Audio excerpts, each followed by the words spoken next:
अस्सलामु अलैकुम वरहमतुल्लाहि वबरकातुह। इन्नल हम्दुलिल्लाह नहमदुहु व नस्तईनुहु व नस्तगफिरुहु व नऊज़ु बिल्लाहि मिन शुरूरि अनफुसिना व मिन सय्यिआति अमालिना। मन यहदिहिल्लाहु फला मुदिल्ल लहु व मन युद्लिल फला हादिय लहु व अशहदु अन ला इलाहा इल्लल्लाहु वहदहु ला शरीका लहु व अशहदु अन्न मुहम्मदन अब्दुहु व रसूलुहु सल्लल्लाहु तआला अलैहि व अला आलिहि व सहबिहि व सल्लम तस्लीमन कसीरा। अम्मा बाद फ़क़द क़ाल इमामुल बुख़ारी रहमहुल्लाहु तआला बाबु सिफ़तिश शम्स वल क़मर बेहुस्बान क़ाल मुजाहिदुन का हुस्बानिर रहा व क़ाल ग़ैरु बेहिसाबि व मनाज़िलिन बेहिसाबिन व मनाज़िल ला यादुआनिहा हुस्बानुन जमातुल हिसाबि मिस्लु शिहाबिन व शुहबान दुहाहा दौउहा अन तुदरिकल क़मर ला यस्तुरु दौ अहदिहिमा दौ अल आखर वला यंबगि लहुमा ज़ालिका। সম্মানিত ভাতৃমণ্ডলী, আল্লাহ রাব্বুল আলামিনের প্রশংসা এবং প্রিয় নবী সাল্লাল্লাহু আলাইহি সাল্লামের উপর সালাত ও সালামের পর আজ মঙ্গলবার 19 জিলহজ 1445 হিজরি মোতাবেক 25 জুন 2024 আমাদের ধারাবাহিক আলোচনা সহিহুল বুখারীর সৃষ্টি সূচনা পর্ব নম্বর 3। ইমাম বুখারীর এই পর্বের অধ্যায় নম্বর 4 বলছেন বাবু সিফাতিশ শামস ওয়াল কমর। এই অধ্যায় হচ্ছে সূর্য এবং চন্দ্রের বৈশিষ্ট্য বা বর্ণনা সম্পর্কে। সিফাতুন মানে বর্ণনা, সিফাতুন মানে বৈশিষ্ট্য, গুণাবলী, এই ধরনের কাছাকাছি অর্থগুলি ক্ষেত্র বিশেষে যেটা যেখানে বেশি উপযুক্ত সেখানে হয়ে থাকে। সূর্য এবং চন্দ্রের বৈশিষ্ট্য বা বর্ণনা। হাদিসে সূর্য বা চন্দ্র সম্পর্কে যে বর্ণনাগুলি এসেছে, কিছু বর্ণনা ইমাম বুখারী রাহিমাহুল্লাহ এখানে নিয়ে এসেছেন সূর্য চন্দ্র সম্পর্কে। তার আগে সূর্য চন্দ্র সম্পর্কীয় যে আয়াতগুলি রয়েছে সেই আয়াতে কিছু কঠিন শব্দ রয়েছে কোরআনে কারিমে, সেগুলির তাফসীর করেছেন। তার মধ্যে প্রথম শব্দ হচ্ছে সূরা রহমানের আয়াত নম্বর 5। আল্লাহ বলছেন আশ-শামসু ওয়াল কামারু বিহুসবান। এই বেহুসবান মানে কি? হুসবান হিসাব থেকে একটি অর্থ, আর একটি হচ্ছে হুসবান মানে আবর্তন বিবর্তন, আবর্তন বিবর্তন, ঘুরপাক খাওয়া। তো এখানে প্রথম অর্থ করছেন কালা মুজাহিদ, প্রখ্যাত তাবি ইমাম মুজাহিদ রাহিমাহুল্লাহ বলেছেন কাহুসবানি রাহা, যেমন চাকি, আটা পিসা চাকি ছোটোকালে দেখেছেন তাই না, যে চাকি যেমন কি করে, চাকির যেমন আবর্তন বিবর্তন হইতে থাকে, মানে ঘুরপাক খেতে থাকে, ঘুরতে থাকে, তার মানে সূর্য চন্দ্র আপন আপন কক্ষে ঘুরপাক খাচ্ছে। ওয়াকালা গায়রুহু, আর অন্যরা দ্বিতীয় তাফসীর করেছেন, সেটা আবর্তন বিবর্তন নয় বা ঘুরপাক খাওয়া নয়, বরং তর্জমা করেছে তারা হিসাবের, হিসাবের বেহিসাবিন ওয়া মানাজিলা। আল্লাহ রাব্বুল আলামিন সূর্য চন্দ্রকে সৃষ্টি করেছেন, তার একটি নির্দিষ্ট হিসাব রয়েছে এবং স্থান রয়েছে, সময়ের হিসাব রয়েছে, কোন সময় কোন আকাশে কোন কক্ষে অবস্থান করবে, এবং মানাজিল তার কক্ষ বা গতিপথ রয়েছে, চলার পথ রয়েছে। লা ইয়াদুআনিহা, সেগুলি থেকে অতিক্রম করেন না, যে কক্ষ বা যে হিসাব রয়েছে সেই হিসাবকে অতিক্রম করেন না। হুসবান শব্দটি সম্পর্কে বলছেন যে এটি আরবি ভাষায় বহু বচন, জামাতুল হিসাব, হিসাবের বহু বচন, হিসাব এক বচন, হুসবান বহু বচন। যেমন আরবিতে শিহাব উল্কাপিণ্ড এক বচন, আর শুহবান বহু বচন। সূরা আশ-শামস ওয়া দুহার প্রথম আয়াতে আল্লাহ বলছেন অশ-শামসি ওয়া দুহাহা। শামসের অর্থ তো সহজ বুঝছেন, সূর্য। দোহা মানে কি? দোহাহা, সূর্যের কসম এবং তার আলোর কসম। দোহা মানে দৌহা, তার আলো। তারপরে সূরা ইয়াসিন আয়াত নম্বর 40 রয়েছে লাশ-শামসু ইয়ামবাগি লাহা আন তুদরিকাল কমার ওয়ালাল লাইলু সাবিকুন নাহার। লাশ-শামসু ইয়ামবাগি লাহা, সূর্যের জন্য এই অবকাশ নেই যে আন তুদরিকাল কমার, যে চন্দ্রকে পেয়ে যাবে, চন্দ্রকে পেয়ে যাবে, মানে চন্দ্রকে অতিক্রম করবে। তো এর অর্থটা কি, তাফসীর কি বলছে? লা ইয়াসতুরু দাউ আহাদিহিমা দাউ আল আখার, একটির আলো অপরের আলোকে আচ্ছাদন করতে পারে, ঢেকে নিতে পারে না। রাতে চন্দ্রের আপন জায়গায় ঠিক আছে, আর দিনে সূর্যের আলো আপন জায়গায় ঠিক আছে। একটির আলো আরেকটির আলোকে ঢেকে নেয় না। ওয়ালা ইয়ানবাগি লাহুমা যালিকা, এটি সূর্য চন্দ্রের জন্য সম্ভব না, কারণ আল্লাহ রাব্বুল আলামিন সব কিছু নিয়ন্ত্রিত করেছেন আল্লাহর আয়ত্তে। ওয়ালাল লাইলু সাবিকুন নাহার, আর রাত আর দিন ঘুরতে আছে। রাত আপন জায়গায় চলমান রয়েছে, দিন আপন জায়গায় চলমান রয়েছে, এবং মনে হচ্ছে যে একটি আরেকটিকে পেয়ে যাবে। আল্লাহ বলছেন ওয়ালাল লাইলু সাবিকুন, রাত দিনকে অতিক্রম করতে পারে না। বলছেন তাফসীর ইয়াতাতালাবানি হাসিসাইনি, দুটো দ্রুত বেগে যেন একটি অপরটিকে ধেয়ে যাচ্ছে, একটি আরেকটির পেছনে ছুটে যাচ্ছে। তারপরে কোরআনে কারিমে রয়েছে ওয়ায়াতুল্লাহুমুল লাইলু নাসলাখু মিনহুন নাহার, আল্লাহর একটি নিদর্শন হচ্ছে রাত। রাত থেকে আল্লাহ নাসলুখু, আল্লাহ বলছেন আমি বের করে নিয়ে আসি আর নাহার দিনকে। রাত মনে হয় চাদর দিয়ে কোনো কিছুকে যেমন ঢেকে নেই তেমন ঢেকে দেওয়া হয়েছে, আর তারপরে চাদরটা উঠিয়ে নিলে জিনিসটা যেমন উন্মুক্ত হয়ে যায়, খুলে যায়, ঠিক তেমনই যেমন দিন শুভ সাদেক হচ্ছে, ধীরে ধীরে ধীরে দেখেন আলো হয়ে যাচ্ছে, পৃথিবী আলোকিত হয়ে যাচ্ছে। নাসলাখ মানে কি, সালাখে আসলখ মানে বের করা। এই জন্য গরু ছাগলের চামড়া ছড়ানোকে, খাল ছড়ানোকে এটাকে সলখ বলা হয়, সলখুল জিল। নখরেজ আহাদহমা মিনাল আখার, একটিকে অপরটি থেকে আমি বের করি। আল্লাহ বলছে ওয়াজরি কুল্লু মিনহুমা, আর প্রতিটি সূর্য এবং চন্দ্র প্রত্যেকটি চলমান রয়েছে। এ হচ্ছে এই আয়াতগুলি তাফসীর সম্পর্কে বলছেন। তারপরে সূরা হাক্কাতে রয়েছে ফাহিয়া ইয়াউমাইযি ওয়াহিয়া, যখন পৃথিবী ধ্বংস হয়ে যাবে তখন আকাশ কি হয়ে যাবে, বিদীর্ণ হয়ে যাবে। ওয়াহিয়া, ওয়াহি মানে যার কোনো অস্তিত্ব থাকবে না, অস্তিত্ব দুর্বল হয়ে যাবে, কোনো তাতে শক্তি থাকবে না। শাব্দিক অর্থ ওয়াহিয়া মানে, এই শব্দটি আমাদের ভাষাতে বিভিন্ন অঞ্চল ব্যবহার হয়।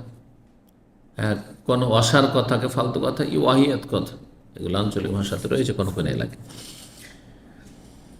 ওয়াহিয়া মানে দুর্বল, ক্ষীণ, এটি শাব্দিক অর্থ। কিন্তু এখানে তাফসীরে ফাহিয়া ইয়াউমাইজ ওয়াহিয়া, সূর্য সেই দিন হয়ে যাবে কি বিদীর্ণ, চূর্ণ বিচূর্ণ হয়ে যাবে, সুতরাং অস্তিত্বহীন। জি, বা আকাশ, আকাশ বিদীর্ণ হয়ে যাবে, আকাশের কথা এখানে রয়েছে। জি, ফাহিয়া ইয়াউমাইজ ওয়াহিয়া, বিদীর্ণ হবে। ওয়াহিওয়াহা মানে তাশাক্কুকুহা, সেটা ফেটে যাওয়া, চূর্ণ বিচূর্ণ হওয়া বা বিদীর্ণ হওয়া। ওয়াল মালাকু আলা আরজাইহা, তাহলে ফেরেশতারা কোথায় থাকবেন? ফেরেশতা তো আকাশে ছিলেন, আকাশের দুই প্রান্তে থাকবে, আকাশের দুই দিকে। আরজা, আরজা কিনারাকে বলা হয়, কোনো তীরকে বলা হয়, নদীর তীর। জি, আরজা। তাহলে ফেরেশতা কোথায় থাকবে? ওয়াল মালাকু আলা আরজাই, ফেরেশতা মালা ইমান শাক্কা মিনহা, আকাশের যে অংশ চূর্ণ বিচূর্ণ হয় সেখানে অবস্থান করবে। ফাহু আলা হাফাতাইহা, সুতরাং ফেরেশতা থাকবে আকাশের দুই কিনারায় আর বিদীর্ণ হবে আকাশ। কাকাউলিকা, যেমন যেমন তোমরা বলে থাকো বা তুমি বলে থাকো, আরবরা বলে থাকে আলা আরজাইল বীর, কূপের তীরকে, কূপের কিনারাকে, যে কুয়া আছে কুয়ার এক কিনারাকে আরজা বলা হয়। সূরা নাজিআতের আয়াত নম্বর 29 রয়েছে আগতাশা লাইলাহা ওয়া আখরাজা দুহাহা, রাতকে আল্লাহ ঢেকে দিয়েছেন। আগতাশা আর জান্না, সূরা আনামে রয়েছে জান্না, ফালাম্মা জান্না আলাইহিল লাইল, জান্না মানেও ঢাকা, ঢেকে নেওয়া, আর আগতাশা মানেও ঢাকা হয়। তার ভিতরে দুটো তাহলে প্রতিশব্দ, দুটো শব্দের যদি একই অর্থ হয় তো একে কি বলা হয়? প্রতিশব্দ বলা, প্রতিশব্দ বলা।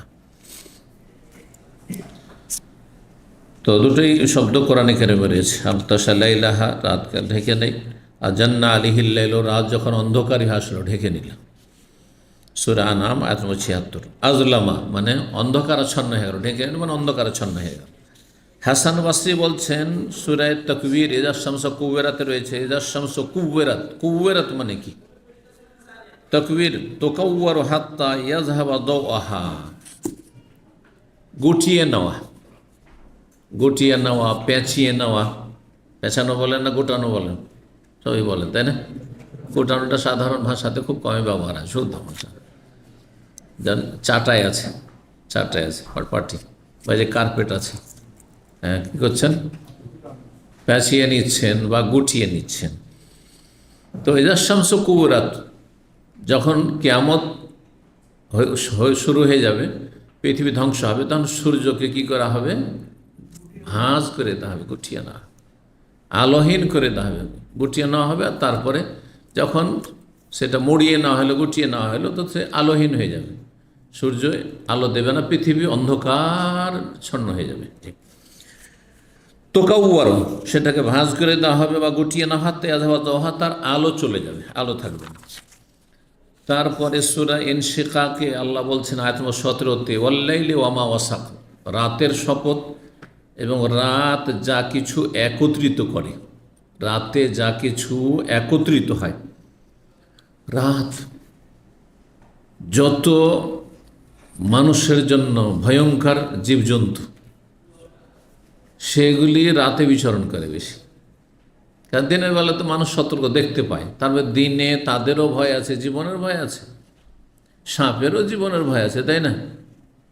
হিংস্র পশুরও জীবনের ভয় আছে। এইরকমই বনে যতগুলি বন্য পশু রয়েছে রাতের বেলা বিচরণ করে, কিন্তু দিনে নিজে আত্মরক্ষার জন্য লুকিয়ে থাকে, গোপনে থাকে। ওয়াল্লাইলে, রাতের শপথ এবং রাত যা কিছু একত্রিত করে, জামা মিন দাব্বাতিন, যে কোনো জীবজন্তু প্রাণী যে রাতে বিচরণ করে, সেগুলি আল্লাহ শপথ করেছেন। ওয়াল কামারে ইযা তাসাক, আর আয়াত নম্বর 18 সূরা ইনশিকাকে রয়েছে। আর শপথ চাঁদের, যখন তা কি হয়ে যায়? পূর্ণতা লাভ করে। পূর্ণিমার চাঁদ, 14 তারিখের চাঁদ, ইত্তাসাক, সমান হয়ে যায়, চারিদিকে গোল হয়ে যায়, মানে পূর্ণতা লাভ করে। তারপরে সূরা হিজর আয়াত নম্বর 16 তো রয়েছে বুরুজান, জি, আকাশে বুরুজ রয়েছে, একাধিক আয়াতে রয়েছে।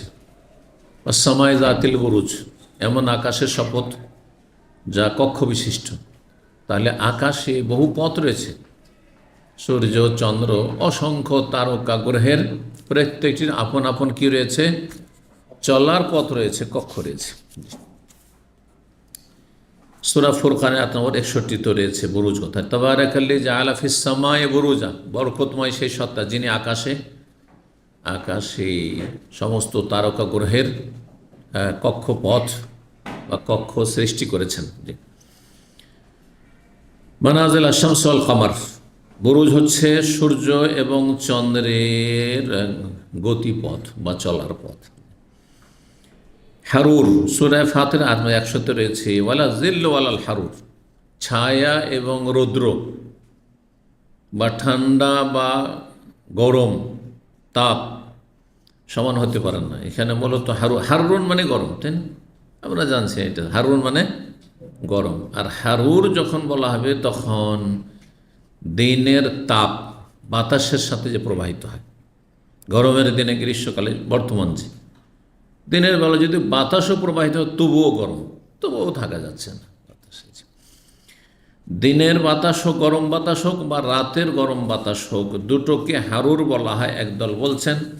কিন্তু আব্দুল্লাহ বিন আব্বাস রাদিয়াল্লাহু তাআলা আনহু বলছেন যে আরবি ভাষায় হারুর বলা হয় রাতের গরম বাতাসকে, আর সামুম বলা হয় দিনের গরম বাতাসকে, মানে লু হাওয়াকে। লু হাওয়াটা বুঝি, আরব দেশে আসার আগে ছোট থেকে আমরা ওই গজল টজলে ওই আরব দেশের লু হাওয়ার কথা শুনতাম, যে লু হাওয়াতে নাকি মানুষ বাইরে বেরোলে মরে যায়, এসব অনেক বাড়াবাড়ি কথাও শুনতাম, কিন্তু কই এমন তো দেখা যায় না।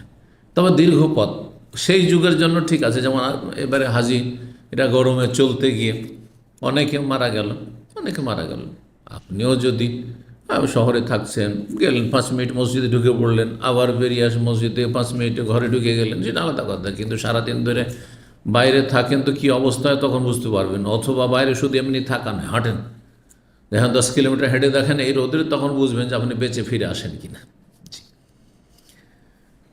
তো দিনের গরম বাতাসকে লু হাওয়া বলা হয়, যেটা আমাদের দেশের ভাষায়, আর সেটা কি আরবিতে সামুম বলা হয়। জি, বলছেন আল হারুর বিল্লাইল, রাতে যদি গরম বাতাস প্রবাহিত হয় সেটা কি হারুর বলা হয়েছে কোরআন ভাষায়।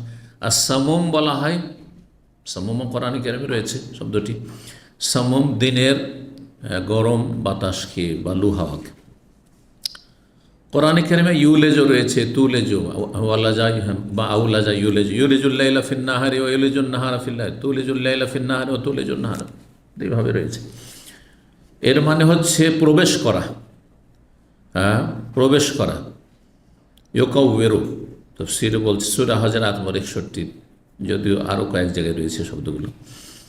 তো এর মানে হচ্ছে প্রবেশ করা না। জি, কোরআনে কারিমে সূরা তওবার আয়াত নম্বর 16 তো রয়েছে ওয়ালি যাওয়া, যে আল্লাহ এবং রসুল ছাড়া মুমিনরা অন্য কাউকে অন্তরঙ্গ বন্ধু হিসাবে গ্রহণ করবে না। ওয়ালা ইয়াত্তাখিযু মিন দুনিল্লাহি ওয়ালা রাসূলিহি ওয়াল মুমিনিনা ওয়ালিজা, আল্লাহ ছাড়া এবং তার রসুল ছাড়া এবং খাঁটি মুমিন মুসলিম ছাড়া অসৎ লোকদেরকে, পাপীদেরকে, মুনাফিকদেরকে, নাস্তিকদেরকে, মুশরিকদেরকে, মাজার পূজারীদেরকে তাদেরকে বন্ধু হিসেবে গ্রহণ করবে না, বেদাতিকে বন্ধু হিসেবে গ্রহণ করবে না। ওয়ালা ইয়াত্তাখিযু মিন দুনিল্লাহি ওয়ালা রাসূলিহি ওয়াল মুমিনিনা ওয়ালিজা, ওয়ালিজাতুন, ওয়ালিজা শব্দটি ইউলেজো থেকে এসছে। তো এখানে বন্ধুর মানে অন্তরঙ্গ বন্ধুর অর্থ হলে ওয়ালিজা মানে, তো শাব্দিক অর্থ কিন্তু অন্তরঙ্গ বন্ধু নয়, শাব্দিক অর্থ হচ্ছে ওয়ালা জায়ালেজো মানে প্রবেশ করা। তাহলে বন্ধুর সাথে এই প্রবেশের অর্থটা কী রয়েছে, বা অন্তরঙ্গ বন্ধু ঘনিষ্ঠ বন্ধুর সাথে বলা হচ্ছে যে যাকে অন্তর থেকে ভালোবাসে তার ভালোবাসা মানুষের শিরা উপশেরাতে আর অন্তরের অন্তরের সর্বস্থলে এমনভাবে ঢুকে পড়ে যে সেটা বের করে দেওয়া যায় না। এমন ভালোবেসে ফেলছেন যে অন্তর থেকে বের করার চেষ্টা করছেন, না একে আমি ভালোবাসবো না, তাও বের করতে পারছেন না। যেই মহিলা স্বামীকে ওইরকম ভালোবাসে, জায়েজ ভালোবাসা বা নেকির ভালোবাসা, যেই স্বামী স্ত্রীকে ওইরকম ভালোবাসে, স্ত্রী যদি বাঁকা হয়ে যায় তাকে ছেড়ে মনে থাকতে পারবে না। স্বামী যদি জুলম অত্যাচার করে তবুও মরবো তো তার কাছে মরবো। মহিলারা আরও দুর্বল, মহিলারা এই ক্ষেত্রে আরও দুর্বল। কিন্তু ও যদি জুলমের শিকার হয়, নির্যাতনের শিকার, তবুও মনে করছে এর কাছে বাঁচবো তো এর কাছে, মরবো তো এর কাছে। এটাকে বলা হয়েছে ওলিজা। অন্তর থেকে এমন ঢুকে গেছে ভালোবাসা হৃদয়ে যে সেটাকে বের করা সম্ভব হচ্ছে না। আর যারা হারাম চরিত্রহীনতায় আর অশ্লীলতায় লিপ্ত, যারা প্রেমের রোগে লিপ্ত ভুক্তভোগী, তারা জানছে যে কঠিন অবস্থা, হয় মরতে হবে, আর যেটা স্বীকার করতে চান স্বীকার করতে পারছে না, বাপ মা রাজি হচ্ছে না, বাপ মা রাজি হচ্ছে না, সমাজ থেকে তাকে তাড়িয়ে দেওয়া হবে, ধন সম্পদ থেকে বঞ্চিত করা হবে যদি সেখানে বিয়ে করে অথবা তার সাথে সম্পর্ক রাখে। এমনটা পরিস্থিতি তৈরি হয় না? কয়েকদিন আগে এক ছেলে এইভাবে মেসেজ দিচ্ছে, আর আমি এই অবস্থায়, হয় আমাকে মরতে হবে আর না হলে স্বীকার করতে হবে, আর স্বীকার করা সম্ভব নয়। আমি বলছি মরো, হারাম কাজ করেছে, মরো, তুমি, তোমার জন্য মরাই উচিত। আল্লাহ যারা পাপ করেছে আর পাপ করার পরে আবার ওই পাপের পথে ফিরে আসো, পাপ থেকে সংশোধনের পথে তুমি ফিরে আসো, হারাম না যায় যে লিপ্ত হয়েছ, তুমি কি আশা করেছো যে শান্তি পাবে? শান্তি পাবে না, মোটেই শান্তি নেই। তো আল্লাহ রাব্বুল আলামিন জাতির অসৎ লোকদেরকে হেদায়েত করুন, খারাপ অসৎ যুবক যুবতীদেরকে আল্লাহ হেদায়েত দান করুন, পাপ থেকে বেঁচে থাকার তৌফিক দান করুন। বলছিলাম যে জায়েজ ভালোবাসাও অনেক সময় অন্তর থেকে বের করা সম্ভব হয় না, আর নাজায়েজ ভালোবাসা অন্তর থেকে বের করা, প্রেমের রোগে যারা আক্রান্ত তারা তাতে থেকে বেরিয়ে আসতে পারেন না, এবং সেটি বড় আযাব, আল্লাহর আযাব। এটি আল্লাহর আযাব। সাময়িক কিছু আমোদ ফুর্তি তো করলো, কিন্তু আল্লাহর আযাব। জি, কী যে অশান্তি। জি, আল্লাহ হেফাজত করুন। বলছেন ওয়ালি যার তফসিরে কুল্লু শাইইন আদখাল কুল্লু শাইইন আদখালতাহু ফি শাই, যে কোনো বস্তু যদি কোনো কিছুতে ঢুকিয়ে দেন এটাকে ওলিজা বলা হয়। তো মানুষের ভালোবাসা মানুষের অন্তরে এমনভাবে ঢুকে পড়েছে যে আর বের করতে পারছে না যেন, এটাকে বলা হয় অন্তরঙ্গ বন্ধুত্ব। একে কোরআনের ভাষা অন্য ভাষার হামিম বলা হয়েছে, মানে এমন ভাষা, গরম গরম ভালোবাসা। যার সাথে শত্রুতা ছিল, যে আপনার ক্ষতি করতো, শত্রুতা করতো, তার সাথে ভালো আচরণ করেন আপনি, দেখবেন যে এক সময় ফাইজাল্লাজি বাইনাকা বাইনাহু আদাওয়াতুন কান্নাহু ওয়ালিয়্যুন হামিম, সে তোমার দোস্ত বন্ধুত্বে হিতাকাঙ্ক্ষী এতে পরিণত হয়েছে। যে কত দুশ্মনী করবো, লোকটার এত ক্ষতি করলাম কিন্তু আমার কোনোদিন ক্ষতি করেনি। বিবেকে তাকে ধাক্কা দিবে, হয়তো সংশোধনে ফিরে আসবে, না হলে আপনার ক্ষতি করবে না। আল্লাহ আপনার ক্ষতি হতে দেবেন না যদি আপনি সত্যি মানুষের ক্ষতি না করেন। 3199 নম্বর হাদিস। তখন শুধু তাফসীরই চলল, বিভিন্ন শব্দগুলি যে মুশকিল কোরআনে কারীম রয়েছে তা বলছেন। আবু যার রাদিয়াল্লাহু তাআলা আনহু সাহাবী বর্ণনাকারী, তিনি বলেন কালান নবী সাল্লাল্লাহু আলাইহি ওয়াসাল্লাম আবু যার হিনা গারাবাতিশ শামস, নবী সাল্লাল্লাহু আলাইহি ওয়াসাল্লাম আবু যার রাদিয়াল্লাহু তাআলা আনহুকে বললেন একদিন, যেই সময়টায় সূর্য অস্তমিত হচ্ছিল, সূর্য ডুবতে যাচ্ছে, ওই সময় আবু যারকে বললেন আতাদরি আইনা তাযহাব, তুমি জানো যে এই সূর্যটি কোথায় যাচ্ছে, এখন যে ডুবছে কোথায় যাচ্ছে? কুলতু, আমি বললাম আল্লাহু ওয়া রাসূলুহু আ'লাম, আল্লাহ এবং তার রাসূল বেশি জানেন, আমি জানি না, আমি কি করি বা জানবো? যে কারণ আল্লাহ রাব্বুল আলামিন সব কিছু জানছেন, যেহেতু তিনি সৃষ্টিকর্তা সূর্যের, আর রাসূলুল্লাহ সাল্লাল্লাহু আলাইহি ওয়াসাল্লাম আমাদের চাইতে বেশি জানছেন, এই জন্য যে তার কাছে ওহী করা হয়েছে। তো হয়তো এই সম্পর্কে যে রহস্য রয়েছে তাকে জানানো হয়েছে, সেই জন্য আমাদের চাইতে বেশি জানি, কিন্তু আমরা জানি কতটা। আর আমাদের যারা বৈজ্ঞানিকরা জানে তারা অনুমান, বিজ্ঞান হচ্ছে অনুমান ভিত্তিক কথা, কোনো নিশ্চিত কথা নাই। এই জন্য দেখা যাচ্ছে বিজ্ঞানে আজকে বললো একটি কথা, কালকে আরেকটি কথা, 25-50 বছর পরে বিজ্ঞান উল্টেই গেছে। এই করোনার যুগে দেখলাম, এক সময় হলো দরজা জানালা সব বন্ধ করে রাখো, না হইলে করোনাতে গ্রাস করে ফেলবে, মরে যাবে, আতঙ্ক। আরে একজন শেখ আমাকে বলছে, শেখ জানলা খুলতে ভয় লাগছে। আর আমি সবসময় জানলা খুলে রাখি, কারণ আমি জানি জানলা দিয়ে এসে ভাইরাস ঢুকবে, এটা তো বিশ্বাসী আমি এখনও নেই তখনও নেই। সে যাই বলুক না কেন আপনার এই বিশ্ব স্বাস্থ্য কেন্দ্র, কিন্তু এসব ব্যবসা।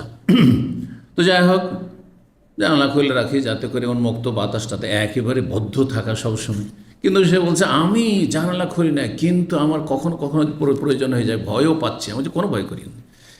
শেখ একজন, নাম বলবো না, তো না এত ভয় করার কিছু নেই, আল্লাহকে ভয় করুন।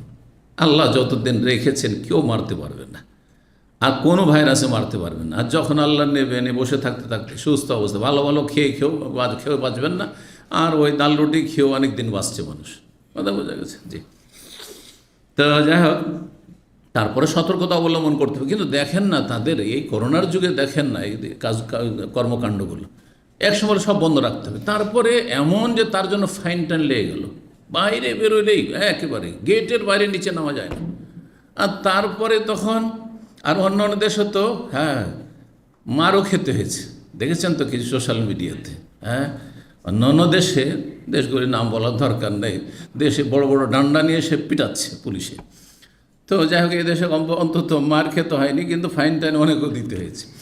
তো যাই হোক, তো আল্লাহ সমস্ত অনিষ্ট থেকে হেফাজত করুন। কিছুদিন পরে শোনা গেল যে না না না না, খোলা রাখতে হবে, সব কিছু খোলা রাখতে হবে, আর উন্মুক্ত বাতাস নিতে হবে, বরং বাইরে একটু ঘোরাফেরা করা ভালো। আর তখন একটু হালকা ছাড় হইলো, তখন প্রথম আমি সে মাস্ক লাগিয়ে কিন্তু হাঁটতে যেতাম, সকালে হাঁটতে যেতাম, ভয়ও লাগতো যে কী জানি কোথায় আবার ফাইন না দিয়ে দেয়। তারপর হাঁটতে যেতাম, দেখছি যে আছে এদিক সেদিক ঘোরাঘুরি করছে ওরা, কিন্তু আলহামদুলিল্লাহ হাঁটাহাঁটি যারা করছে ওদের কিছু না, হাঁটাহাঁটি। তো দেখেন এই কয়েক মাসের মধ্যে থিওরি চেঞ্জ হয়ে গেল। ডাক্তারের কাছে একবার, এক পরিচিত ডাক্তার আমার আছে আশেপাশে, তাকে বললাম যে এক সময় বলা হচ্ছিল কোন মাস্কটা ভালো, এক সময় বলা হচ্ছে রঙিন মাস্ক ভালো, রঙিন মাস্ক মানে মোটা কাপড়ের রঙিন জায়গায়, এই যে কালো বা বিভিন্ন রঙের, এইগুলো বেশি ভালো, ফলপ্রসূ। তার কিছুদিন পরে বলছেন না না না, ওই মেডিকেল মাস্ক ভালো। এই যে কোন বিজনেস আল্লাহ ভালো জানে, যেগুলো বিক্রি করতে ওগুলোও বিক্রি করতে হবে, কথা বুঝতে পেরেছেন? এই হলো অবস্থা। তো কথা হচ্ছে যে সায়েন্স মানুষের কি তাজরিবা, মানে পরীক্ষা নিরীক্ষা, পরীক্ষাতে মানুষ পাসও করে আবার ফেলও হয়। এই জন্য সায়েন্স কোনো ইয়াকিনি জিনিস নয়, নিশ্চিত জিনিস নয়। যে নিশ্চিত একমাত্র ওহী, নিশ্চিত একমাত্র ওহী, কোরআন এবং হাদিস। আল্লাহ রাব্বুল আলামিন সঠিক বুঝদান করুন আমাদেরকে। জি, তো এই সূর্য কোথায় যাচ্ছে যখন জিজ্ঞাসা করলেন নবী সাল্লাল্লাহু আলাইহি ওয়াসাল্লাম, আল্লাহ এবং রাসূল বেশি জানেন। কুল কালা নবী সাল্লাল্লাহু আলাইহি ওয়াসাল্লাম বললেন, ফাইন্নাহা তাযহাবু হাত্তা তাসজুদা তাহতাল আরশ। এই সূর্য যাচ্ছে আল্লাহকে সেজদা করার জন্য আল্লাহর আরশের নিচে। এটা আমরা বুঝি না, কিন্তু নবী সাল্লাল্লাহু আলাইহি ওয়াসাল্লাম বলেছেন, ওহী, আমরা বিশ্বাস করি। এখন আমরা সায়েন্সে অথবা বাস্তবে দেখছি যে এই সূর্য আমাদের দেশে তো ডুবে গেল, কিন্তু আমাদের পশ্চিম দেশে তো ওখানে এখন সূর্য আছে, বা কোনো জায়গায় তো রাত, তো কোনো জায়গায় তো দিন, তো সবসময় তো চলমান রয়েছে। তো কখন আল্লাহর কাছে আরশের সামনে যাচ্ছে, আর কখন সেজদা করছে, কখন অনুমতি চাইছে, এসব যুক্তি আমরা বুঝি না। আমরা বুঝি নবী সাল্লাল্লাহু আলাইহি ওয়াসাল্লাম বলেছেন। এখন সূর্যের সেজদা তো আপনার সেজদার মতো নয়, কথা বোঝেন? সূর্যের সেজদা তো আপনার সেজদার মতো নয়, বুঝতে পারছেন না? কিন্তু নবী সাল্লাল্লাহু আলাইহি ওয়াসাল্লাম বলছে সূর্য অনুমতি নিতে যাচ্ছে যে আল্লাহ আবার পুনরায় আমি উদিত হব, উঠবো কি উঠবো না, না ডুবলাম তো শেষ, এটাই শেষ, সমাপ্তি, আমার কাজ শেষ। ফাতাস্তাযিন, আল্লাহর কাছে অনুমতি চায় সূর্য কি? আল্লাহর কাছে অনুমতি চায় সূর্য। আমাদের মতো আমরা কথার মাধ্যমে, বাকশক্তির মাধ্যমে আমাদের কথা বোঝা যায়, যদি জোরে কথা বলি শুনতে পাচ্ছেন, কিন্তু সূর্যের কথাকে বুঝতে পারবেন? তাহলে তার ভাষা আল্লাহ, তার ভাষায় সে আল্লাহর তসবিহ করছে, তার ভাষায় আল্লাহকে ডাকছে, তার ভাষায় আল্লাহর সাথে কথা বলছে, আল্লাহর কাছে অনুমতি চাইছে। ওয়াইন মিন শাইইন ইল্লা ইউসাব্বিহু বিহামদিহি, সারা পৃথিবীতে যা কিছু রয়েছে আল্লাহ রাব্বুল আলামিনের সৃষ্টি, সমস্ত কিছু আল্লাহর প্রশংসার সাথে তসবিহ পাঠ করে, সুবহানাল্লাহি ওয়া বিহামদিহি বলে। হ্যাঁ, প্রতিটি বস্তু। ওয়ালাকিন, আল্লাহ বলছেন, কিন্তু লা তাফকাহুনা তাসবিহাহুম, তাদের তসবিহ তোমরা বুঝো না, এই ক্ষমতা দেওয়া হয়নি। এই কানে শক্তি নেই, চোখে শক্তি নেই, দেখার শক্তি নেই, শোনার শক্তি নেই, যে এইগুলো তো তসবিহ করছে। জি, শুকনো হোক আর তাজা হোক। অনেকে বিদাতি মোল্লা বলেন, না, তাজা যদি ডাল হয়, গাছপালা হয়, তাহলে তসবিহ করছে। কোথায় আছে? ওয়াইন মিন শাইইন, যে কোনো জিনিস, যে কোনো বস্তু, আল্লাহ বলেছে। তো বস্তু শুকনো হয়, শুকনো কাঠও হইতে পারে, এই আপনার ওয়ালও হইতে পারে, ইঁটও হইতে পারে, ছাদও হইতে পারে, লাইটও হইতে পারে, মাইকও হইতে, সব কিছুই তসবিহ করছে আপন জায়গায়। আর এখান থেকে বেদাতিরা তখন খেজুরের ডাল পোতা শুরু করেছে কবর উপর, যে যতদিন তরতাজা থাকবে ততদিন তসবিহ করে। কোথায় পেলেই কথা? কোনো আয়াত আছে, হাদিস আছে, যতদিন তাজা থাকবে, শুকাবে না, ততদিন শুধু তসবিহ করবে? আর তারপরে নবী সাল্লাল্লাহু আলাইহি ওয়াসাল্লাম এই দুটি কবর ছাড়া আর এত কবর যে নবী সাল্লাল্লাহু আলাইহি ওয়াসাল্লাম জামানায় হয়েছে, সাহাবায়ে কেরামদের কারো কবরে ডাল পুঁতেছেন? তাহলে কেন ডাল পুঁতবেন আপনি? বেদাতি কাজ, এটি বেদাতি কাজ।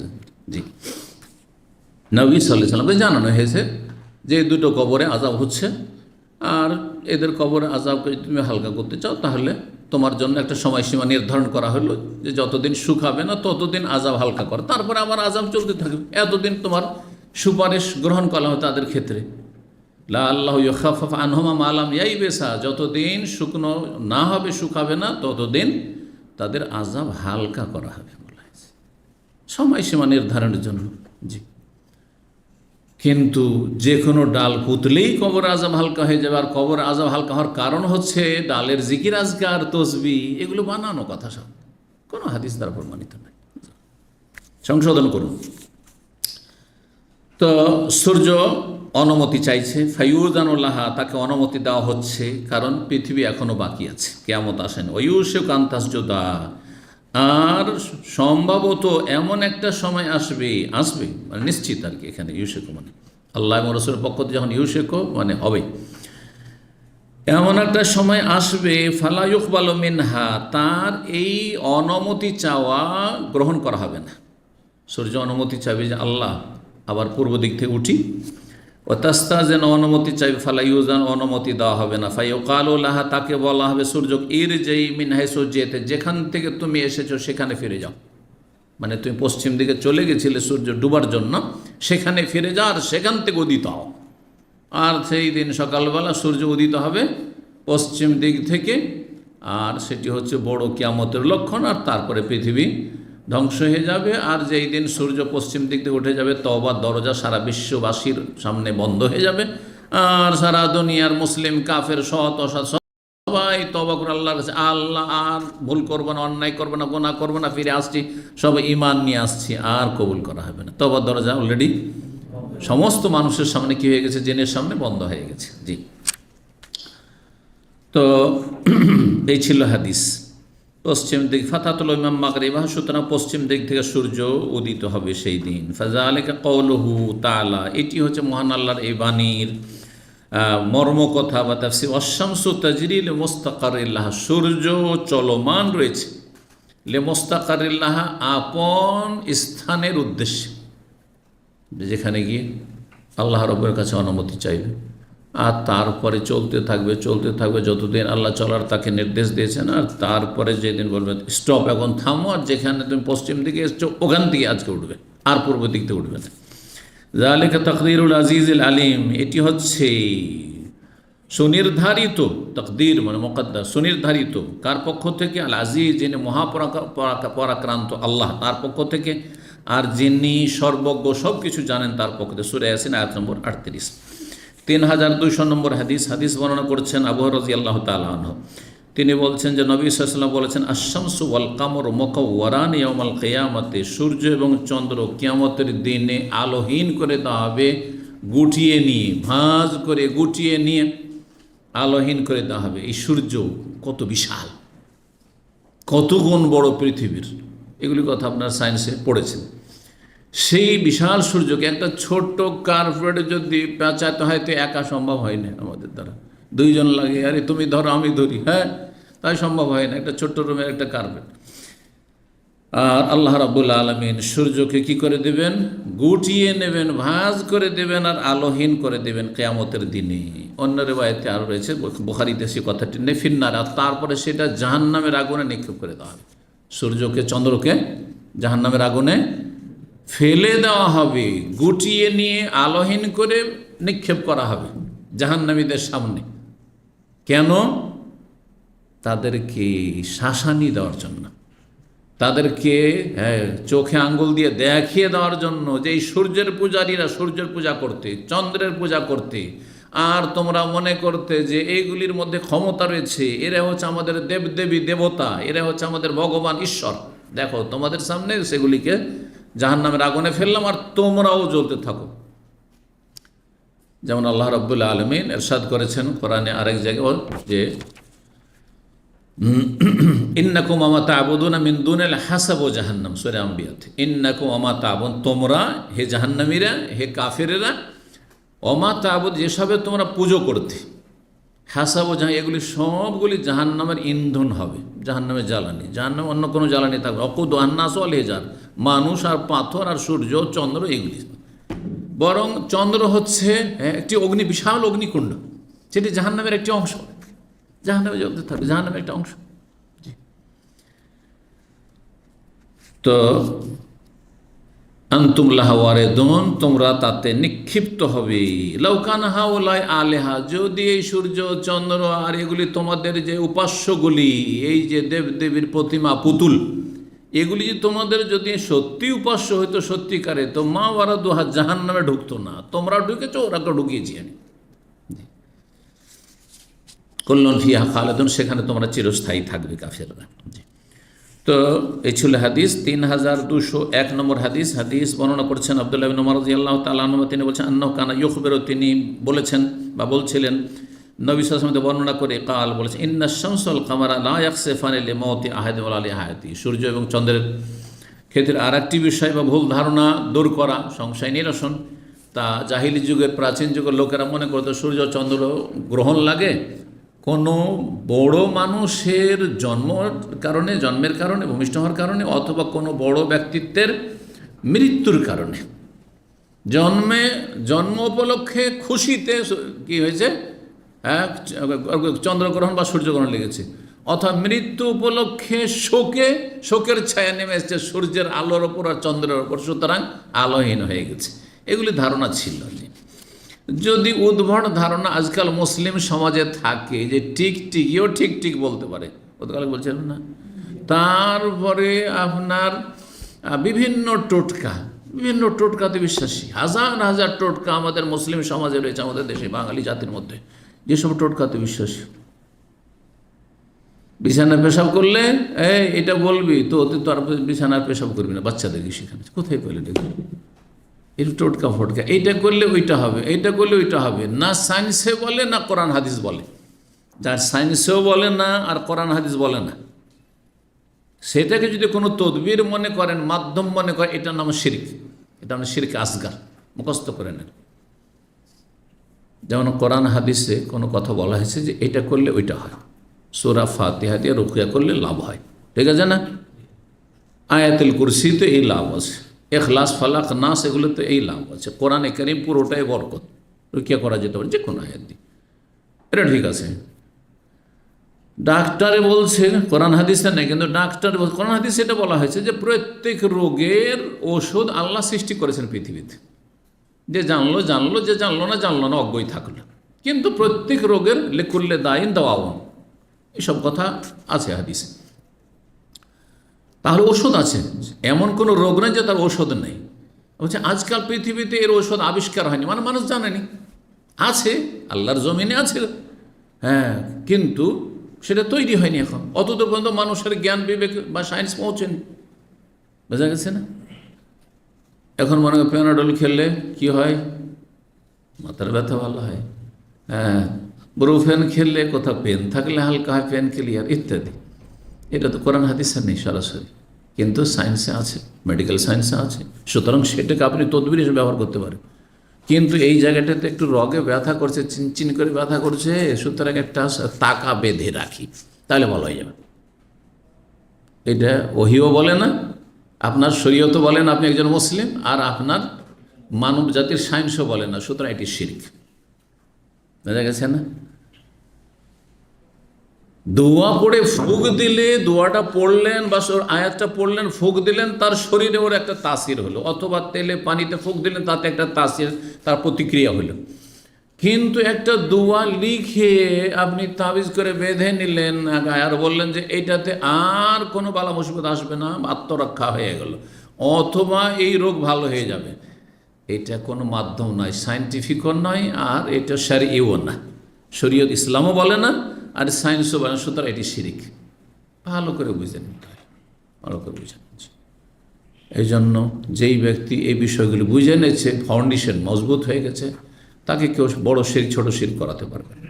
সায়েন্সে বলছে, আচ্ছা মেডিকেল ডাক্তার কাছে গেলেন, ডাক্তার দেখিয়ে আর প্রেসক্রিপশন লিখিয়ে দিল, ওষুধগুলো লিখিয়ে দিল, আর তার সেটাকে খুব পেঁচিয়ে, সুন্দর করে পেঁচিয়ে যদি তাবিজে ভরে নেন, বলছে আমার জ্বর হয়েছে, আর আমার প্রেশারটা একটু বেশি, আর আমার সুগারও বেশি, তো এই ওষুধগুলো ডাক্তারের কাছ থেকে লিখে নিয়ে এসে আমি তাবিজ বেঁধে রেখেছি, ভালো হবে? কিয়ামত পর্যন্ত এরকম বেঁধে রাখলেও ভালো হবে না, হবে? কারণ এইটা তরিকা নয়। তরিকা হচ্ছে ডাক্তার লিখে দিয়েছে, সুতরাং সেগুলি সেবন করতে, ব্যবহার করতে হবে যেভাবে ব্যবহার করতে বলা হয়েছে। ঠিক তেমনি কোরআনে কারীম আল্লাহ রাব্বুল আলামিনের পক্ষ থেকে এলাজ চিকিৎসা, কোরআনের আয়াত সূরা ফাতিহা অথবা কোরআনের কোনো সূরা আর আয়াতের বানানো নকশা মন গড়া, এটাও একটা শিরকি, যে অঙ্ক বের করা আর তারপরে নকশা বেঁধে রাখলেন, এতে কী লাভ হবে? এটা বেঁধে রাখা, কোরআনের তাবিজ বেঁধে রাখা, দোয়ার তাবিজ বেঁধে রাখা, ঠিক ওই রকমই যেমন ডাক্তারের প্রেসক্রিপশন নিয়ে এসে কাগজটাকে তাবিজে ঢুকিয়ে রাখা, সেম। এতে ফায়দা নেই, বুঝতে পারছেন যে ডাক্তারের প্রেসক্রিপশন নিয়ে আমাকে ফার্মেসি যেতে হবে, আর ফার্মেসি গিয়ে ওষুধ নিতে হবে, আর তারপর ওষুধটা যেই নিয়মে খেতে বলেছে ব্যবহার করতে সেই নিয়মে করতে হবে, বুঝতে পারছেন না? ঠিকই তেমনই আল্লাহ রাব্বুল আলামিনের প্রেসক্রিপশন হচ্ছে কোরআন হাদিস ওহী। সুতরাং সেই প্রেসক্রিপশনটাকে বুঝতে হবে কী লেখা আছে, কোন ওষুধ লেখা আছে, কোন সমাধান লেখা আছে, আর তারপরে সে অনুযায়ী আমল করতে হবে, সেটার বাস্তবায়ন করতে হবে, সেটা যেইভাবে বলা হয় সেইভাবে করতে হবে, তাহলে ফল পাওয়া যাবে। সুতরাং আল্লাহ কোরআনে বলেছেন যে মানুষের মানসিক শান্তির জন্য জিকরুল্লাহ, আর সবচেয়ে গুরুত্বপূর্ণ জিকির হচ্ছে 5 ওয়াক্ত সালাত, আর সালাত হলো সবচেয়ে বড় গুরুত্বপূর্ণ ফরজ সালাত। সুতরাং 17 রাকাত ফরজ 5 ওয়াক্তে কোনো ঘাটতি করা যাবে না, না হলে দুনিয়া আখিরাতের কোনো শান্তি নেই। না মানসিক শান্তি আছে, না পারিবারিক শান্তি আছে, না শারীরিক শান্তি আছে, না পারলৌকিক শান্তি আছে, না দুনিয়ার কোনো শান্তি আছে। পয়সা দিয়ে কোনো শান্তি কিনে পাওয়া যায় না। জি, আল্লাহ যেন বুঝার তৌফিক দান করেন। জি, তো বললেন যে সূর্য চন্দ্র লা ইয়াকসিফানি লিমাউতি আহাদ, কারো মৃত্যুর কারণে গ্রহণ লাগে না, ওয়ালা লিআতি, কারো ভূমিষ্ঠ হওয়ার কারণে নয়, যে কেউ জন্ম নিয়েছে, ওয়ালাকিন্নাহুম আয়াতুম মিন আয়াতিল্লাহ, তবে এগুলি হচ্ছে আল্লাহর নিদর্শনাবলী, মানে আল্লাহকে চেনার উপায়, সৃষ্টিগত নিদর্শন মানে আল্লাহকে চেনার উপায়। এই সূর্য দেখে চন্দ্র দেখে চেনবেন যে এটাকে বানিয়েছে কে, শিখবেন না আপনি? এখানে গিয়ে মানুষ অন্ধেছে, মানুষ এত অধম, অধিকাংশ মানুষ এখানে গিয়ে অধম হয়েছে। অথচ এইসব মানে ছোট্ট একটা বোতল দেখলে বুঝতে পারছি যে এটা কোনো ফ্যাক্টরিতে, পানির ফ্যাক্টরি আছে, সেখানে এটা তৈরি হয়েছে, আর তারপরে পানিটা এতে ভরা হয়েছে, আর তারপরে প্যাকিং করা হয়েছে, তারপরে বাজারজাত করা হয়েছে, তারপর সেখান থেকে কিনে নিয়ে আসা হয়েছে। না নিয়ে আসার পরে কোনো ব্যক্তি এখানে টেবিলে রেখেছে, তাহলে এখানে এসছে। এখানে কিন্তু কেউ বলবেন না কোনো অধম যে এটা সব প্রাকৃতিক, ন্যাচারাল, প্রাকৃতিকভাবে পানি হয়েছে, তৈরি হয়েছে, আর তার প্রাকৃতিকভাবে প্যাকিং হয়েছে, প্রাকৃতিকভাবে আমাদের ইসলামিক সেন্টারে চলে এসেছে, আর তারপর টেবিলের ওপর প্রাকৃতিকভাবে উঠে চলে এসেছে বোতলটা, বলবেন কেউ? এখানে এসে বড় বুদ্ধিমান, দুনিয়ার ক্ষেত্রে বড় বুদ্ধিমান, কিন্তু যেখানে সার্বিক কল্যাণ রয়েছে, জাহান্নামের আগুন থেকে বাঁচার রাস্তা রয়েছে, সেখানে শয়তান এত প্রতিবন্ধকতা সৃষ্টি করেছে আর এত ব্লাইন্ড অন্ধ করে দিয়েছে যে সেখানে গিয়ে বড় বড় জ্ঞানী গুণী অন্ধ হয়ে নিজের হাতে মূর্তি প্রতিমা তৈরি করে তার পূজা করছে। হ্যাঁ, দাফন করে এসছে, কখন কি দাফন হয়েছে জিলানী চিশতি, আর তাকে সিজদা করছে। কি পাওয়ার আছে সেখানে? সেখানে কেন অন্ধ হয়ে যাচ্ছেন? সেখানে কি করে অন্ধ হয়ে যাচ্ছেন? যেখানে আপনার বাবা সমস্ত খরচ খরচা আপনাকে দিচ্ছিল, সুস্থ ছিল, পয়সাওয়ালা ছিল, মারা গেছে, একটা টাকা চাইবেন বাবার কবরের কাছে গিয়ে? কেন চাইবেন না আপনি? আপনার বাপের চাইতে কি হিতাকাঙ্ক্ষী আছে জিলানী চিশতি নাকি? তার বাবার কাছে কেন চাইছেন না আপনি? কোথায় পেলেন এসব ধর্ম? মানুষ যখন অন্ধ হয়ে যায় তখন মানুষ আর মানুষ থাকে না, মানুষ তখন অমানুষ হয়ে যায়। জি, সুতরাং অন্ধত্ব থেকে বেরিয়ে আসতে হবে, গোঁড়ামি থেকে বেরিয়ে আসতে হবে, চোখ খুলে আমাদেরকে শিখতে হবে এবং ওহির জ্ঞান অর্জন করে সে অনুযায়ী জীবন গড়ে তুলতে হবে। আল্লাহ তৌফিক দান করেন। আল্লাহ নিদর্শন হচ্ছে এই সূর্যচন্দ্র। সূর্যচন্দ্র কিছুই দিতে পারেন না আমাদেরকে। জি, আল্লাহ যদি ইচ্ছা করেন আলোহীন করে দেবেন, আলোহীন করে দেবেন। জি, ফায়জার আয়, তোমরা যখন সূর্যচন্দ্র গ্রহণ দেখবি ফাসাল্লু, তখন তোমরা সলাত আদায় করো। একটি ইবাদত হচ্ছে তোমরা সলাতুল কুসুফ, সূর্যগ্রহণের নামাজ পড়ো, চন্দ্রগ্রহণের সলাত পড়ো। 3202 নম্বর হাদিস, ওই একই হাদিস, কাছাকাছি আব্দুল্লাহ বিন আব্বাস রাদিয়াল্লাহু তাআলা আনহু হতে বর্ণিত। এটি ইবনে উমর থেকে, ওইটি ইবনে আব্বাস থেকে। নবী সাল্লাল্লাহু আলাইহি ওয়াসাল্লাম বলেন, ইন্না শামসুল কামারা আয়াতুম মিন আয়াতিল্লাহ, সূর্য চন্দ্র আল্লাহ নিদর্শনাবলীর অন্তর্ভুক্ত। সুতরাং বলছেন যে লা ইয়াকসিফানি লিমাউতি আহাদিন ওয়া লিয়াতি, কারো মৃত্যু আর কারো জন্মের জন্য তাতে খুসুফ, সূর্যগ্রহণ বা চন্দ্রগ্রহণ লাগে না। ফাইজার আয়তুম জালিকা, যখন এমনটা দেখবে সূর্য চন্দ্রগ্রহণ, ফাজকুরু, আল্লাহর জিকির আজকার করো, আল্লাহকে স্মরণ করো। আল্লাহর গুরুত্বপূর্ণ জিকির একটি হচ্ছে, বিশেষ জিকির হচ্ছে সালাত, দোয়া করা, দোয়াও জিকির, এমনি তসবিহ তাহলিল করা ইত্যাদি। 3203 নম্বর হাদিস, বর্ণনা করছেন মা আয়েশা রাদিয়াল্লাহু তাআলা। এটিও সূর্য চন্দ্রগ্রহণের হাদিস, কিন্তু মা আয়েশা রাদিয়াল্লাহু তাআলা আনহা, তার বিভিন্ন সাহাবী থেকে এই মর্মের হাদিস বর্ণিত হয়েছে। বলছেন যে আন্না রাসূলুল্লাহ সাল্লাল্লাহু আলাইহি ওয়াসাল্লাম ইয়াউমা খাসাফাতিশ শামস, রাসূলুল্লাহ সাল্লাল্লাহু আলাইহি ওয়াসাল্লাম যেই দিন সূর্যগ্রহণ লেগেছিল, নবী সাল্লাল্লাহু আলাইহি ওয়াসাল্লাম আমলে কামা, দাঁড়ালেন সলাতে, নামাজ জামাত করে পড়া সূর্যগ্রহণের বা চন্দ্রগ্রহণের সুন্নাত।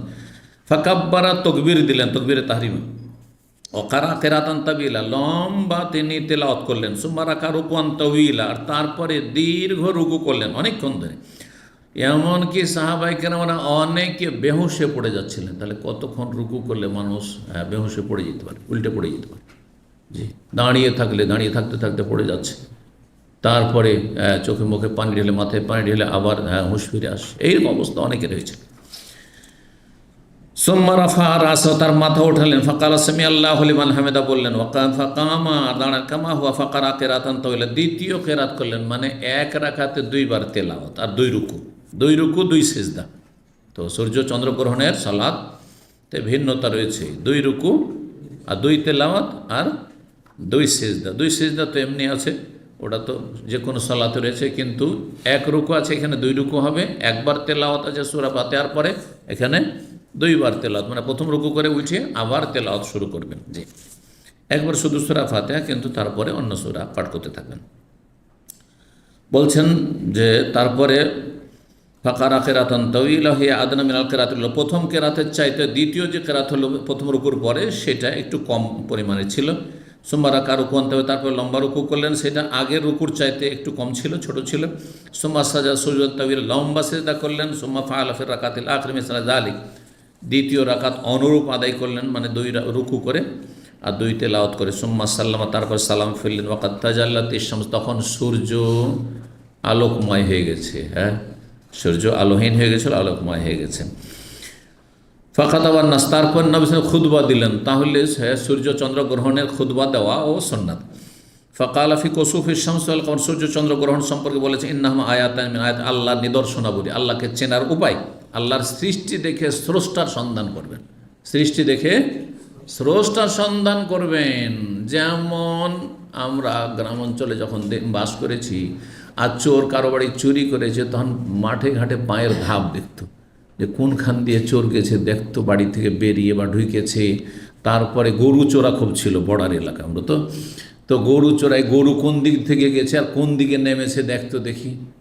তাহলে এই কথাই আরব 1400 বছর আগে আরব বেদুইন যাযাবর এই কথাটি তুলে ধরে আল্লাহর সন্ধান পেয়েছেন, যে আলবারাতু তাদুল্লু আলাল বাইরি, যে নেদি, জি গোবর বা নেদি, বকরির নেদি, ভেড়া ভেড়ির নেদি বা গোবর যদি কোথাও দেখতে পান, তো কি প্রমাণ করে? যে এখান দিয়ে বকরি ছাগল, বা যদি গোবর দেখেন তো যে গরু চলাফেরা করেছে, ঠিক না? জি, আল বারাত তাদুল আল বাইরি। আর তারপরে মানুষ যদি কোথাও চলে, তাহলে পায়ের ধাবু যায়, ও আসারুল আকদামে আলাল মাসিরি, পায়ের যদি চিহ্ন পাওয়া যায়, পদচিহ্ন পাওয়া যায়, তো বোঝা যায় এখান দিয়ে কেউ হেঁটেছে, এখান দিয়ে কেউ হেঁটেছে। তো এই চিহ্ন দেখে যখন মানুষ বুঝছেন যে এখান দিয়ে মানুষ হেঁটেছে, হ্যাঁ এখান দিয়ে গরু ছাগল চলেছে, এইখানে নদী পড়ে আছে, তো এখানে মানে গরু ছাগল কোনো সময় আছে তাজা যদি থাকে, তো আজকেরই এগুলো যখন বুঝতে পারছেন, তাহলে ফাসামাউন জাত আবরাজ, এত কক্ষ বিশিষ্ট বিশাল আকাশ আর এত তারকা নক্ষত্ররাজি সূর্য চন্দ্র, এগুলি কি প্রমাণ করে না যে এগুলির সৃষ্টিকর্তা একজন আছেন, বানানেওয়ালা আছেন? হ্যাঁ, কেন বুঝছেন না? সামান্য জিনিসটা যখন বুঝতে পারছেন, তো বড় জিনিসটা কেন বুঝছেন না আপনি? এত সহজ। আল্লাহ যেন বুঝদান করেন। এই জন্য আমি বলি যে আজকাল যারা সায়েন্স চর্চা করছে, সুবহানাল্লাহ, ইসলামের আলো থেকে দূরে সরে নাস্তিকতার পরিবেশে সায়েন্স চর্চা করছে, যার ফলে এরা হেদায়েত পায় না। নাহলে এরা আমাদের চেয়ে বেশি হেদায়েত পেত, আমাদের চেয়ে বেশি হেদায়েত পেত, কারণ তারা অনেক কিছু তার কি দেখছে, বাস্তবে দেখতে পাচ্ছে।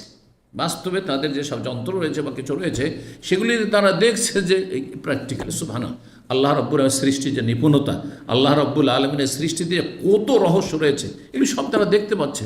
তারপর স্রষ্টার সন্ধান পায় না, হতভাগা, স্রষ্টার সন্ধান পায় না, বরং নাস্তিকতাই বেড়ে চলেছে, কুফরি বেড়ে চলেছে। জি, বলুন আলহামদুলিল্লাহ।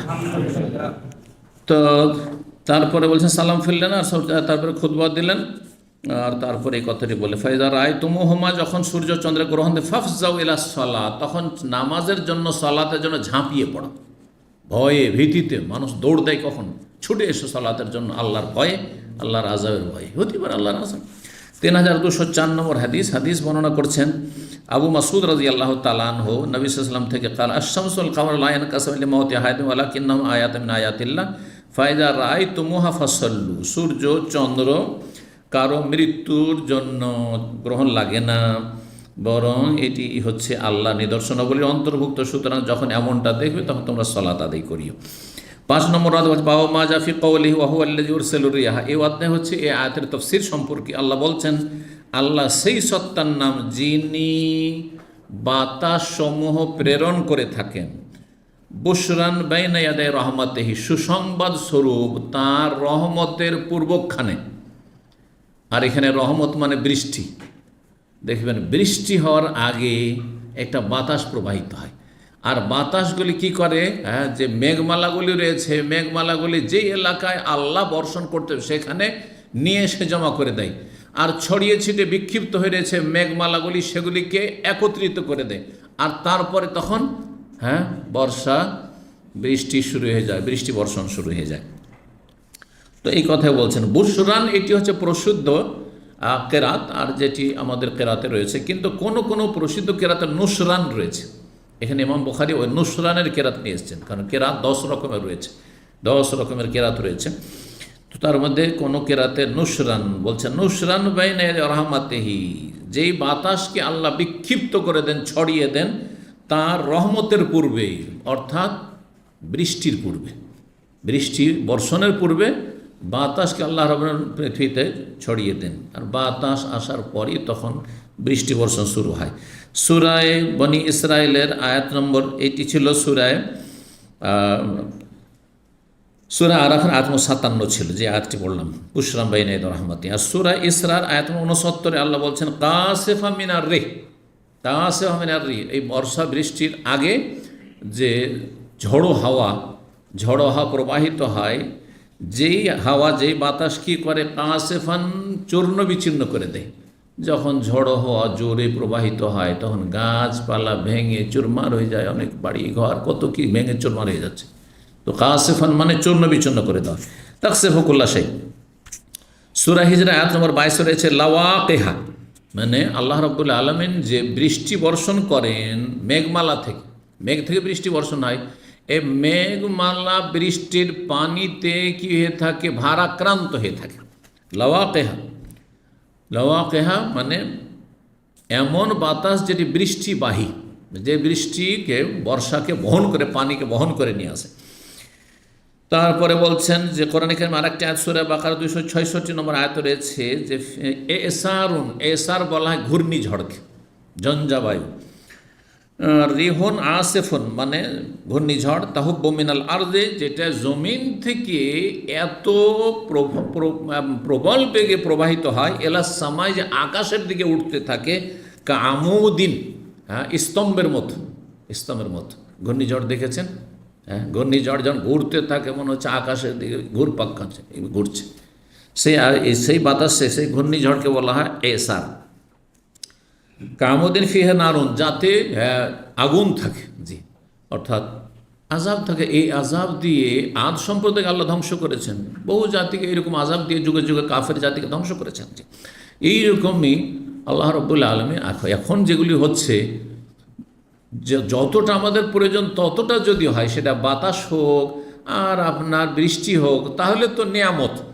আর যদি তার পরিমাণ বেশি হয়ে যায় অথবা কম হয়ে যায়, তাও সেটি হচ্ছে আযাব। যখন বৃষ্টি জরুরি তখন নেই, আযাব। এমন বর্ষা বৃষ্টি হওয়া শুরু হইল, হ্যাঁ, যে বর্ষার পানির এমন ঢল নামলো পাহাড়ি এলাকা থেকে যে সব ডুবে শেষ, প্লাবিত। আযাব, সব আযাব মানুষের পাপের কারণে। সূরা আলে ইমরান আয়াত 117। বারদুন বলছেন, হ্যাঁ, সিররুন, সূরা আলে ইমরান রয়েছে সিররুন মানে বারদুন মানে শীতল, আর নুসরান মানে বিক্ষিপ্ত, যে নুসরান বাইনা ইয়াদাই রাহমাতি এসে সূরা আরাফে। 3205 নম্বর হাদিস বর্ণনা করেছে ইবনে আব্বাস রাদিয়াল্লাহু তাআলা আনহুমা, তিনি বলছেন নবী সাল্লাল্লাহু আলাইহি ওয়াসাল্লাম বলেছেন, নুসিরতু বিস-সাবা ওয়া উহলিকাত আদুন বিদ-দাবুর। প্রত্যেকটি বাতাসের এক একটি নাম আছে আরবি ভাষায়। পূর্ব দিক থেকে বাতাস প্রবাহিত হলে সেটা কি বলে? সাবা বলা হয়। পশ্চিমা বাতাস পশ্চিম দিক থেকে যদি প্রবাহিত আসে তাহলে সেটাকে বলা হয় দাবুর বলা হয়। পূর্ব দিকের বাতাসটি উপকারী বাতাস, পক্ষান্তরে পশ্চিমা বাতাস অপকারী, সবসময় না হলেও অপকারী। তো পশ্চিমা বাতাস দিয়ে আদ সম্প্রদায়কে ধ্বংস করা হয়েছে, আর পূর্ব দিকের বাতাস দিয়ে নবী সাল্লাল্লাহু আলাইহি ওয়াসাল্লাম সাহাবায়ে কেরামদেরকে সাহায্য করা হয়েছে। নসিরতু বিস-সাবা বলছেন, আমাকে সাহায্য করা হয়েছে পূর্ব দিক থেকে আসা বাতাস দিয়ে। আমরা আঞ্চলিক ভাষায় পুরিয়া বাতাস বলি, আপনারা কি বলেন? পশ্চিমা বাতাস, পচ্ছা বাতাস, আর হ্যাঁ পূর্ব দিকের বাতাস, হ্যাঁ পূর্ববালী বাতাস। তো সাবা হচ্ছে পূর্ব দিক থেকে আসা বাতাস, পূর্ব দিক থেকে যেটা বয়ে আসে। আর পশ্চিম দিকের বাতাস দিয়ে ওহলিকাত আদুন, আদ সম্প্রদায়কে ধ্বংস করা হয়েছে বিদ-দাবুর, মানে পশ্চিমা বাতাস দিয়ে বা পশ্চিম দিক থেকে আসা ঝড়ো হাওয়া দিয়ে বা ঘূর্ণিঝড় দিয়ে। সাবআ লায়ালিন ওয়া সামানিয়াতা আইয়াম, আল্লাহ বলেছেন সূরা হাক্কাত, 8 দিন এবং 7 রাত অবিরাম এই ঘূর্ণিঝড় বহেছিল এবং ওই জাতি এত শক্তিশালী ছিল, তারপরে তাদের কিছুই থাকে নিশ্চিহ্ন করে দিয়েছিল তাদেরকে এবং তাদের ঘর বাড়ি বাসস্থান যা কিছু ছিল সব নিশ্চিহ্ন আল্লাহ রাব্বুল আলামিন করে দিয়েছিলেন। জি, আর সেই ঘূর্ণিঝড়ে মানুষকে আকাশ পর্যন্ত উঠিয়ে তারপরে আছাড় দেওয়া হয়তো এই কাফেরদেরকে। আদ সম্প্রদায়ের এলাকায় আরব দেশের মধ্যে ওমান, ইয়ামান এবং সৌদি আরবের বর্ডারের সাথে মিলছে। বাথা এলাকা, এখান থেকে যখন যারা গিয়েছেন হয়তো আলহাসা পর্যন্ত গেছেন, আলহাসার পর আর একটু এগিয়ে গেলে তখন আপনার কাতারের বর্ডারকে বলা হয় আপনার কি বলা হয়, সালোয়া বলা হয়, আর দুবাইয়ের বর্ডার বাথা। ওই দিকটাই বিশাল অঞ্চল নিয়ে মরুভূমি রয়েছে। এই মরুভূমিকে আরবি ভাষায় রবুল খালি বলা হয়, আর ইংরেজিতে বলা হয় এমটি কোয়ার্টার। মানে সৌদি আরবের 4 ভাগের 1 ভাগ হচ্ছে শূন্য, খালি মানে শূন্য, এমটি, আর কোয়ার্টার মানে 4 ভাগের 1 ভাগ রবু। তো এই 4 ভাগের 1 ভাগ আরবের একেবারে জনহীন এলাকা। একসময় শুনতাম এলাকায় কেউ যদি উঁট নিয়ে যাচ্ছিল সফরে, রাস্তাঘাট তো নাই ওইরকম, আর ঝড় উঠে গেল, বালিতে পুঁতে থেকে গেল, উঁটও পুঁতে থেকে গেল, ও পুঁতে থেকে গেল। এগুলো পুরনো যুগের ঘটনা, যখন উটের যুগ ছিল 50 বছর 100 বছর আগে।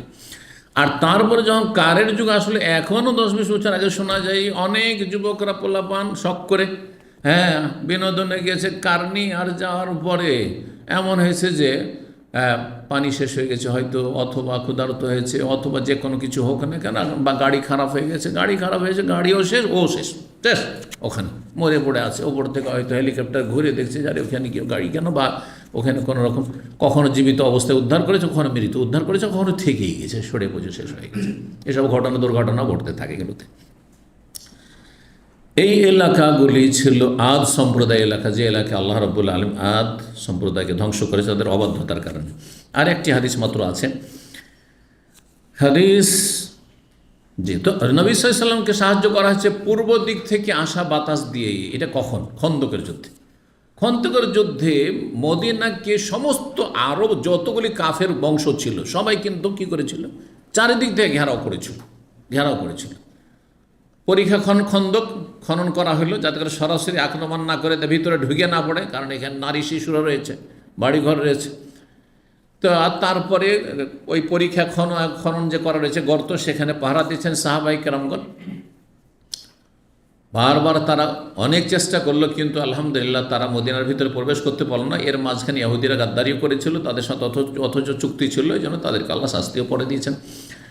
তো যাই হোক, শেষ পর্যন্ত আল্লাহর সূরা আহজাব বর্ণনা করেছেন, ওয়ানজালা জুনুদ আল্লাম তারা, এমন সেনাবাহিনী আল্লাহ নামালেন যে তোমরা চোখে দেখতে পাও না, ফেরেশতাদেরকে নামালেন। আর ঝড়ো হাওয়া, এমন ঝড়ো হাওয়া, আর ঠান্ডার সময় এত ঠান্ডা হাওয়া প্রবাহিত হইল যে তাদের যতগুলো তাঁবু ছিল এই ঝড়ে, তাঁবু যাচ্ছিল, আর মাল সামান খাবার দাবারও সব উড়ে চলে গেল। আর ঠান্ডায় আর থাকতেই পারছে না, মরে যাবে অবস্থা। তখন সব চারিদিকে ছত্রভঙ্গ হয়ে পালিয়ে গেল। এটা ছিল পূর্ব দিক থেকে আসা ঝড়ো হাওয়া, যা দিয়ে নবী সাল্লাল্লাহু আলাইহি ওয়াসাল্লামকে সাহায্য করা হয়েছে, সাহাবায়ে কেরামদেরকে খন্দকের যুদ্ধে সাহায্য করা হয়েছে। 3206 নম্বর হাদিস, মা আয়েশা রাদিয়াল্লাহু তাআলা আনহা বলছেন যে কানা রাসূলুল্লাহ ইযা রাআ মাখিলাতা, রাসূলুল্লাহ সাল্লাল্লাহু আলাইহি ওয়াসাল্লাম যখন কোনো মেঘমালা দেখতেন, মাখিলা মানে মেঘ, এখানে খেয়াল থেকে মেঘ যখন আকাশে আসে তখন প্রথম একটু ধারণা হয় যে বৃষ্টি হবে মনে হয়, ওখান থেকে মাখিলাতুন মানে মেঘমালা। ফিসসামায়, আকাশে যখন কোনো মেঘমালা দেখতেন, আকবালা ও আতবার, তখন আল্লাহর আযাবের ভয়ে একবার সামনে যেতেন, একবার পিছনে যেতেন, পিছপা হইতেন, আগ পিছ করতেন। ওয়া দাখালা ওয়া খারাজ, একবার বাড়ির ভিতরে ঢুকতেন, আর একবার অশান্তিতে বাড়ি থেকে বেরোতেন। মানুষ যখন শান্তিতে না থাকে তখন স্থির বসতে পারে না। নবী সাল্লাল্লাহু আলাইহি ওয়াসাল্লাম আল্লাহর আযাবকে সবচেয়ে বেশি ভয় করতেন। যে যত বেশি আল্লাহ রাব্বুল আলামিনের দিন সম্পর্কে জানে, তার অন্তরে তত বেশি ভয় হবে। তো একবার বাড়িতে ঢুকছেন, আবার বাড়ি থেকে বেরোচ্ছেন, একবার সামনে একটু বাড়ছেন, আবার পিছনে হটছেন। ও তাগাইয়ার ওয়াজহ, তার মুখমণ্ডল বিবর্ণ হয়ে যেত, মোবার চেহারা রং পরিবর্তন হয়ে যেত ভয়ে, কি জানি আল্লাহর আযাব না চলে আসে মানুষের পাপের কারণে। কারণ জমিনে পাপ হইতে আছে, এই নয় যে মদিনায় পাপ হয় না মানে চারিদিকে পাপ হয় না, চারিদিকে পাপ হইতে আছে, পাপী লোক আছে, সব যুগে ছিল। তো ফায়জা আমতারাতিস সামা, যখন আকাশ থেকে বৃষ্টি বর্ষণ হইতো, সুরিয়ানো বৃষ্টি হইল, লাভবান বৃষ্টি, উপকারী বৃষ্টি হইল, তখন তার এই যে অশান্তির অবস্থা ছিল সেটা দূরীভূত হয়ে যেত। তখন আপন অবস্থায় তিনি স্বাভাবিক অবস্থায় ফিরে আসতেন। ফাররাফাতু আয়েশা যালিকা, আয়েশা রাদিয়াল্লাহু তাআলা না এই বিষয়টি তাকে জানালেন যে ইয়া রাসূলুল্লাহ, যখনই আকাশে মেঘ দেখি বা মেঘমালা আপনি দেখতে পান, তখন আপনি এত পেরেশান কেন হয়ে যান, এত কেন উদ্বিগ্ন হয়ে যান, আর এত কেন আপনার চিন্তা, এত ভয়ে ভীত মনে হচ্ছে যে একটা অশান্তি যেন কাজ করছে আপনার মধ্যে, এমনটা কেন হয়? ফাকালান নবী সাল্লাল্লাহু আলাইহি ওয়াসাল্লাম বললেন, মা আদরি, আমি তো জানি না, লাআল্লাহু কামা কালা কওম, হতে পারে যে আমাদের অবস্থা ওই রকমই যেমন এক সম্প্রদায়ের অবস্থা হয়েছিল। এক সম্প্রদায়ের অবস্থা হয়েছিল, এই ছিল আদ সম্প্রদায়। সূরা আহকাফের আয়াত নম্বর 24 রয়েছে। হয়েছিল কি, আদ সম্প্রদায় ওই যে আমানের বড় এলাকা, ওই এলাকায় বসবাস করত। এরা আকাশে প্রথম যখন আযাব আসে তখন মেঘের আকারে দেখলো। মেঘ দেখলে আরও যা খুশি হয় ওটা আপনারা বুঝতে পারবেন না, কারণ আমাদের দেশে বর্ষাতে তো বিরক্ত হয়ে থাকছেন, তাই না? তো মেঘ দেখলেই কি, সবসময় তো মেঘ আকাশে আছেই, তাই না? কিন্তু আরবরা যখন মেঘ দেখে যে আরে বর্ষা বৃষ্টি হইতে পারে, কি যে খুশি, লাফালাফি। দেখেছেন এরকম দৃশ্য? আমরা এককালে খুব দেখেছি, আর খুশির শেষ নেই। বড় বড় মানুষ, মুরব্বী মানুষ, হ্যাঁ, নেমে গেছেন গোসল করার জন্য। আমি তো রাত দিন মেঘ বৃষ্টিতে গোসল করছি, তো কোন আবার শখ আছে আমাদের, তাই না? তো যাই হোক, এদের খুশির শেষ নাই। এই এলাকায় এমনি বৃষ্টি কম, এলাকায় এমনি বৃষ্টি কম, আর তার মধ্যে যখনই তারা মেঘমালা দেখেছে, কোরআনে কারিমে আল্লাহ এই ভাষায় প্রকাশ করেছে তাদের অবস্থার। ফালাম্মা রাও আরেজান, যখন তারা এই মেঘমালা আকাশে দেখেছিল, আরেজ মানে মতার বা আরেজ মানে সাহাব, সাহাব মানে হচ্ছে মেঘ, মেঘমালা যখন দেখেছিল, মুস্তাকবিল আউদিয়াতিহিম, তাদের উপত্যকার দিক থেকে অগ্রসর হতে আসছে, সামনে উপত্যকা থেকে যেন ওই দিক থেকে আমাদের অঞ্চলে মেঘগুলি আসছে। তখন তারা খুশিতে তারা বলেছিল, হাযা আরেজুন মুমতিরুনা, এই মেঘমালা আমাদের এলাকা বৃষ্টি বর্ষণ করবে, অর্থাৎ বৃষ্টি বর্ষণ হবে। আল্লাহ বলছেন, বালুহা মাস্তাজালতুম বিহি, এটি মেঘমালার বৃষ্টি নয় যার জন্য তোমরা তাড়াহুড়া করছিলে তোমাদের নবীর সাথে। নবীকে ছিলেন হুদ আলাইহিস সালাম, হুদ আলাইহিস সালামের সাথে, যে হুদ, তুমি যে বলছো আমরা আল্লাহর প্রতি ঈমান না নিয়ে আসি, যদি পরকাল বিশ্বাস না করি, আমরা যদি আল্লাহর ইবাদত না করি, তো আল্লাহর আযাব কই, কোথায় তোমার আযাব গেল? এই তাড়াহুড়া করছিলে তোমরা। মাস্তাজাল রিহুন, ঝঞ্ঝা বায়ু, ঝড়ো হাওয়া, ঘূর্ণিঝড়, ফিহা আযাবুন আলিম, তাতে মর্মান্তিক আযাব, শাস্তি রয়েছে। তোদাম্মের কুল্লা, সব কিছুকে চূর্ণ বিচ্ছন্ন করে ধ্বংস করে দেবে। জি, বে আমরে রব্বেহা, রবের নির্দেশাক্রমে।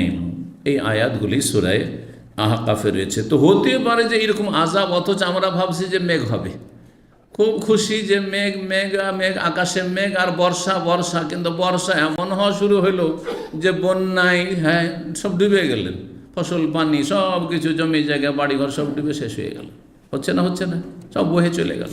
আল্লাহ হেফাজত করুন। আল্লাহ রাব্বুল আলামিন যেন তার আযাব থেকে, দুনিয়ার আযাব আখিরাতের আযাব থেকে রক্ষা করেন। ওয়া জাযাকুমুল্লাহু খাইরান ওয়া সাল্লাল্লাহু আলা নবিয়িনা মুহাম্মদ ওয়া আলা আলিহি ওয়া সাহবিহি আজমাইন।